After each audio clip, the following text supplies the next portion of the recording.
విద్యార్థినిపై అత్యాచారం ఘటనలో 3 నిందితులను అరెస్ట్ చేసినట్లు పాడేరు డీఎస్పీ కె ప్రమోద్ తెలిపారు. అల్లూరి సీతారామరాజు జిల్లా జి మాడుగల గాంధీనగరం ఆశ్రమ పాఠశాలలో 10వ తరగతి చదువుతున్న విద్యార్థినిపై అత్యాచారం చేసిన ఒకరు సహకరించిన ఇద్దరిపై అత్యాచారం ఫోక్సో కేసులు నమోదు చేసి అరెస్ట్ చేసినట్లు పాడేరు డీఎస్పీ కె ప్రమోద్ తెలిపారు.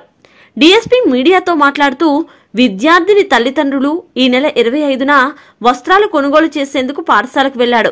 తన కుమార్తెతో పాటు కుటుంబ సభ్యులైన 2 బాలికలను దుస్తుల దుకాణానికి తీసుకెళ్లాడు.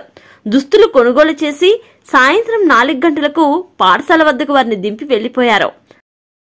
అదే రోజు 6 గంటలకు 10వ తరగతి విద్యార్థిని పాఠశాల నుంచి బయటకు వచ్చింది. అప్పటికే గేటు వద్ద వేచి ఉన్న కొర్రా మల్లేశ్వరరావు, వంతాల సన్యాసిరావు, మరో మైనర్ బాలుడు బాలికను ఆటోలో తీసుకెళ్లారు. ఒక గదిలో 2 రోజుల నుంచి విద్యార్థినిపై మల్లేశ్వరరావు అత్యాచారానికి పాల్పడినట్లు డీఎస్పీ తెలిపారు. నమస్కారం. ఈ నెల మనకి 28వ తారీఖున జీ మాడుగుల పోలీస్ స్టేషన్లో ఒక పోక్సో కేసు రిపోర్ట్ అవడం జరిగింది.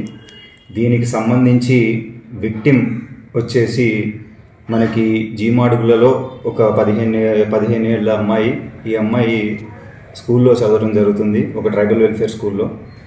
సో దీనికి సంబంధించి మనకి brief facts of the case వచ్చేసి ఈ నెల 25వ తారీఖున వాళ్ళ పేరెంట్స్ 8:30కి స్కూల్కి రావడం జరిగింది. ఆ అమ్మాయిని క్రిస్మస్కి సంబంధించిన షాపింగ్కి తీసుకెళ్ళి బట్టలు కొనిపించి తిరిగి 4ంటికి ఆ అమ్మాయిని స్కూల్లో దింపేశారు. దాని తర్వాత సబ్సిక్వెంట్లీ 6:30కి ఆ అమ్మాయి బయటకు వచ్చిందనే ఇన్ఫర్మేషన్ మాకుంది.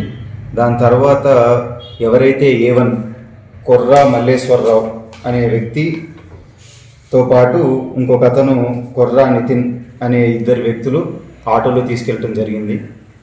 ఆ తర్వాత వీళ్ళిద్దరూ కలిసేసి A1 ఎవరైతే ఉన్నారో కొర్రా మల్లేశ్వరరావు వాళ్ళ సిస్టర్ వాళ్ళ ఇంటికి ఈ అమ్మాయిని తీసుకెళ్లారు. దాని తర్వాత నెక్స్ట్ డే అంటే నవంబర్ 26న ఎవరైతే మనకి ఈ CICL కొర్రా నితిన్ బాబు అని ఎవరైతే ఉన్నారో ఆ అబ్బాయి బయటకు వస్తూ డోర్ని గడిపెట్టిన తరువాత ఎవరైతే A1 ఉన్నారో మనకి కొర్రా మల్లేశ్వరరావు ఇతను ఆ అమ్మాయి పైన అత్యాచారం చేయడం జరిగింది. సో దీనికి సంబంధించి మనము కేసు రిజిస్టర్ చేశాము.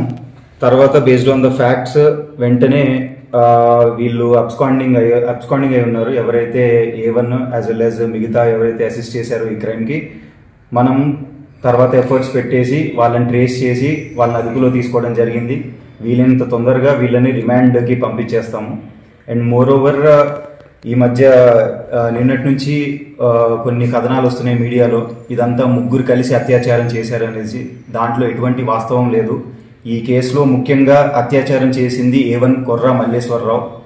దానికి ఈ ఎంటైర్ క్రైమ్కి అసిస్ట్ చేసింది మనకి కొర్రా నితిన్ అనే ఒక వ్యక్తి, యాజ్ వెల్ యాజ్ ఇంకొక A3 సన్యాసిరావు అనే వ్యక్తి. వీళ్ళిద్దరూ అసిస్ట్ చేశారు. అత్యాచారం చేసింది ఓన్లీ A1 కొర్రా మల్లేశ్వరరావు. ఈ విధంగా మీడియాకి తెలియజేయాలనుకున్నాను. ఈ ఫ్యాక్ట్స్ వస్తున్న కథనాల్లో వాస్తవాలు ఎటువంటి లేవు. These are the facts of the case. ఇప్పుడు ఎంతమంది అదుపులో తీసుకున్నారు సార్? ఈ 3 అదుపులో తీసుకోవడం జరిగింది. అందరినీ రిమాండ్కి పంపించేస్తాం.